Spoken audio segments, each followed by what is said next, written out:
मैं तहे दिल से उनका यहाँ के सभी धर्म बंधु, सभी उपासक उपासिकाएं स्वागत कर रहे हैं। भंते जी स्वागत कर रहे हैं उन्हें, भंते धर्मपुत्र जी और माननीय सरपंच जी उनका स्वागत कर रहे हैं।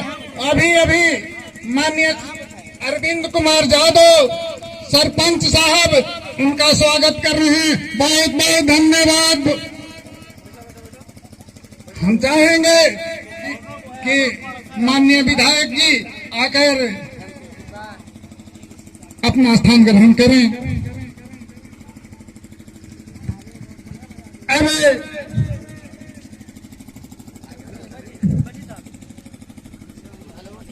कुछ ही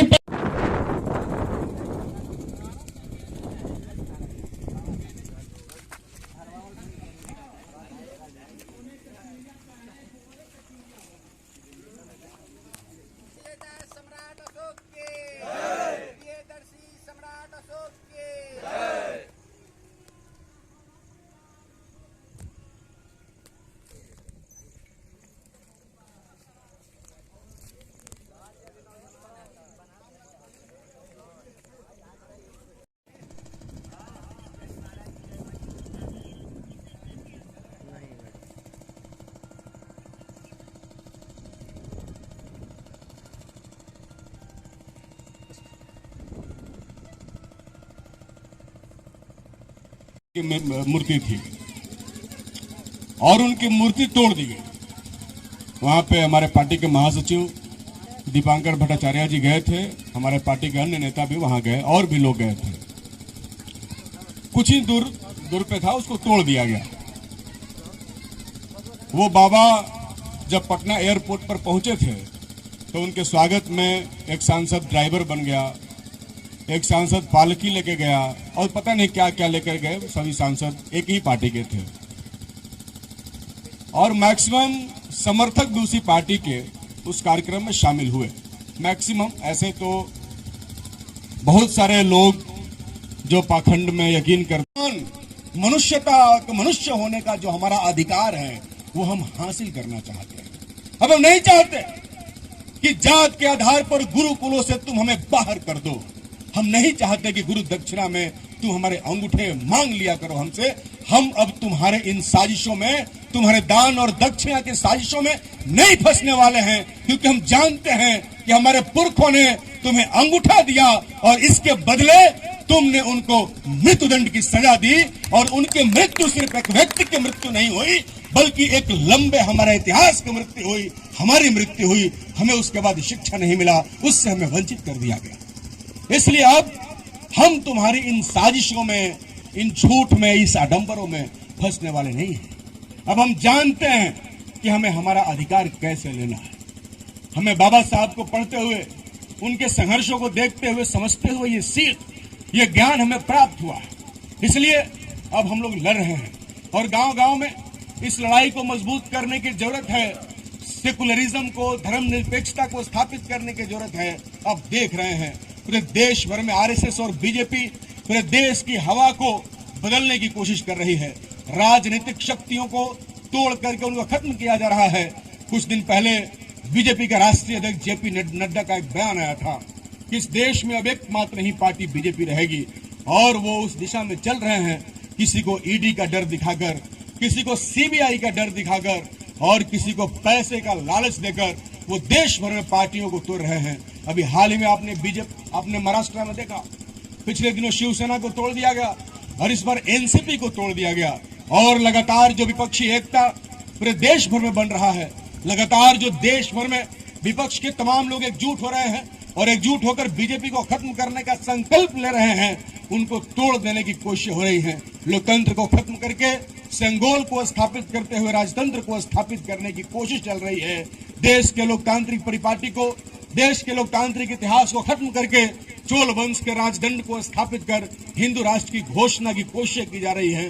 साथियों, इसके खिलाफ हमें लड़ने की जरूरत है, इसके खिलाफ हमें संघर्ष करने की जरूरत है, इसके खिलाफ हमें खड़ा होने की जरूरत है, क्योंकि हम जानते हैं हम जानते हैं कि जो जिस हिंदू राष्ट्र की वो बात करते हैं उसमें हमें आजादी नहीं, हमें अधिकार नहीं है, क्योंकि वर्षों पहले जो राष्ट्र था, जो चोल राजवंश था, जिसे हिंदू राष्ट्र कहा जाता था, उसमें वर्ण बना हुआ था, उसमें दलितों को, पिछड़ों को स्कूल जाने का अधिकार नहीं था, महिलाओं को पढ़ाई करने का अधिकार नहीं था। हमें ऐसा राज्य नहीं चाहिए जहां जात के आधार पर, जहां धर्म के आधार पर लोगों को शिक्षा से वंचित कर दिया जाए, लोगों को वोट देने के अधिकार से वंचित कर दिया जाए, लोगों को उनके मौलिक अधिकारों से वंचित कर दिया जाए। हमने काफी शहादत देकर, काफी लड़ाई लड़कर ये लोकतांत्रिक राज, ये अपना राज लोकतांत्रिक देश हमने हासिल किया है। किसी भी कीमत पर हम इस धर्मनिरपेक्ष राष्ट्र को, इस लोकतांत्रिक राष्ट्र को जिसको हमने हासिल किया है, इसको हम खत्म नहीं होना देना चाहते। सागर जी के गांव पर थे, ये लगता है नाट गांव है सेवरी ब्लॉक में, वहाँ थे तो वंदना बहुत जी यहाँ बुद्ध विहार के अंदर रही थी। दोपहर निकलने का समय नहीं था, इतना धूप और लू बह रहा था। वो फोन करके जब कोई किसी ने महिला लाकर अंदर दरवाजे बुद्ध विहार को खटखटाई तो खोली तो पता चला तो बाबा साहब की मूर्ति यहाँ पर खंडित कर दिया गया है। तो किसी मतलब वैचारिक मानसिकता वाले ये जो आतंकवाद कहेंगे, जो संविधान को ना मानने वाले, जो संविधान को नहीं मानता है वो देशद्रोही कहा जाएगा ना, देशद्रोही लोग बाबा साहब बोधिसत्व बाबा साहब की मूर्ति को तोड़ दिए। हमको जानकारी मिला, बिहान भैल आए, फिर 18 तारीख को हाई लेवल का मीटिंग किए, उसके लिए जुलूस भी निकाला, इसका विरोध भी हम लोग किए। थाना प्रभारी को FIR भी दिया गया। अभी नाम हम लोग नहीं देखे थे इसलिए नाम नहीं दिए। तो थाना प्रभारी अभी तक अपराधी को पकड़ा नहीं। इसके विरोध में हम शाहबाद जिले के जितने बुद्ध विहार और बताइए कि जितने संगठन वाले बहुजन समाज के लोग हैं और माननीय विधायक अजीत कुमार सिंह गुना विधानसभा जी के माध्यम से ये प्रतिरोध सभा का आयोजन किया गया। और इसी सह में बाबा साहब के यहाँ पर पुनः यही मूर्ति को मरम्मत करके बैठाया गया। आने वाला समय में बड़ा मूर्ति ये बाबा साहब के बैठेगा, हम लोग छोड़ने वाले नहीं हैं। और सम्राट अशोक की मूर्ति और बाबा साहब की मूर्ति, छत्रपति शिवाजी महाराज की मूर्ति का माननीय विधायक अजीत कुमार सिंह कुशवाहा जी द्वारा 3 मूर्तियों का अनावरण भी उनके हाथों कर कमलों द्वारा यहाँ संपन्न हुआ। और प्रतिरोध सभा भी बहुत अच्छे से संपन्न हुआ। हम लोग विरोध प्रदर्शन किए। आने वाले समय में ऐसा कोई गलती ना करें। हम लोग संविधान को मानने वाले हैं तथा बुद्ध को मानने वाले हैं। हम लोग शांति का संदेश देने वाले हैं। करुणा मैत्री भाईचारा से हम लोग भी रहना चाहते हैं इस देश में। भारत बौद्धमय था, बौद्धमय है, बौद्धमय रहेगा। उसके लिए प्रबुद्ध भारत का निर्माण करना। प्रबुद्ध भारत मतलब बुद्धिमान बनना।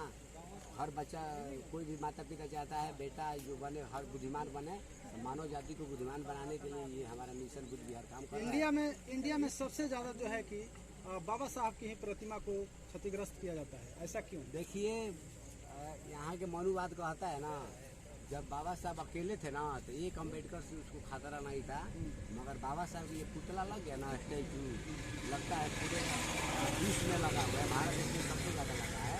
सबसे ज़्यादा अगर किसी का मूर्ति अगर लगा है मतलब महापुरुषों में तो सबसे ज़्यादा बाबा साहब का लगा है।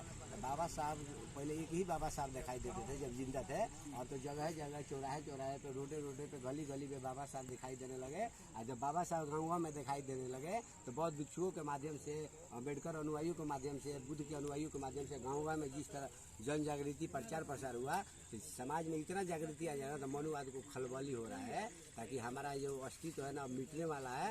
ये बहुजनों का फैन से पूरा भारत बौद्धमय होने वाला है। तो क्या लगता है मनुवाद को जो कि बाबा साहब की प्रतिमा को हम तोड़ देंगे तो क्या जो है कि बहुजन समाज टूट जाएगा? तो तोड़ेगा तो और बाबा साहब के विचार और आगे फैलने वाला है ना, ये रुकने वाला है। स्प्रिंग को जितने दबाइएगा ना उसको मौका पड़ेगा तो मुंह भूल तोड़ने का प्रयास करता है। तो किसी को दबाने से कोई दबने वाला नहीं है।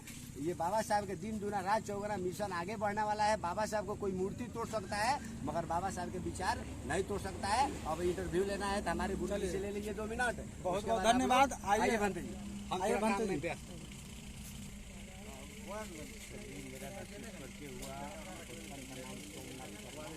थोड़ा लाउडली बोलिए।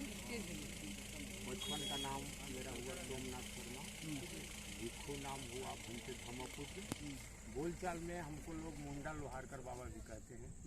मेरे पिताजी का नाम राम प्रवेश लोहार, केदारू लोहार भी उनको कहा जाता था। मेरे दादाजी का नाम आचार्य नरसिंह लोहार। प्रतिरोध सभा लगाने का मुख्य उद्देश्य क्या रहा? ताकि अगला कोई ये दोबारा हिम्मत न पड़े कि फिर बाबा साहब पे कोई स्टेचू पे उंगली उठाए। बाबा साहब की प्रतिमा को ही क्यों तोड़ा जाता है? इसलिए तोड़ा जाता है कि देश प्रबुद्ध भारत बनने वाला है, बच्चा बच्चा बुद्धिमान और कलाम साहब जैसा वैज्ञानिक बनने वाला है, इसलिए तो उससे तो डर है ना, पढ़े लिखे लोगों से उससे ज़्यादा काफ़ी डर है। तो स्टैचू से क्या डर है? स्टैचू से वो तो इसलिए बाबा डर साहब है का कि स्टैचू हमारी है। क्षमता को नापता है। कोई डॉक्टर जो है ना बुखार नापने के लिए थर्मामीटर लगाता है, तो इन लोग के भोजनों के अंदर गर्मी है कि नहीं जोड़ के देखता है, और जब गर्मी है तो हाई टेम्परेचर मिलता है तो भाग भी जाता है, और कान भी पकड़ता है। तो बनते जी माफ़ कर देना, आइंदा से ऐसा गलती नहीं होगी। तोड़ने वाला ही आके माफ़ी मांग लिया, बनते जी जो हो गया, आइंदा से ऐसा गलती नहीं होगा, और सुरक्षा व्यवस्था भी वही देता है। बहुत बहुत धन्यवाद। आगे एक आदमी और है, ले लीजिए। पहले आप परिचय दीजिए। मैं विनोद कुमार निराला भी आर्मी स्टेट कमेटी का सदस्य। मेरा सवाल रहेगा कि आज जो है कि 3 महापुरुषों का एक साथ जो है कि अनावरण हुआ, जो कि अजीत सिंह कुशवाहा जी के कमल हाथों द्वारा। तो यहाँ पर मतलब कि प्रतिरोध सभा लगाने का मुख्य उद्देश्य क्या रहेगा? प्रतिरोध सभा लगाने का मुख्य उद्देश्य यही है, तो बाबा साहेब अम्बेडकर और मानव से शिवाजी के अशोक सम्राट के विचारों को गांव के हर गलियों हर घरों में पहुँचे और भारत के तमाम लोग इस विचार को जाने, तभी बाबा साहेब अम्बेडकर और अशोक सम्राट के भारत को फिर पुनर्जीवित किया जा सकता है। चलिए, बहुत बहुत धन्यवाद।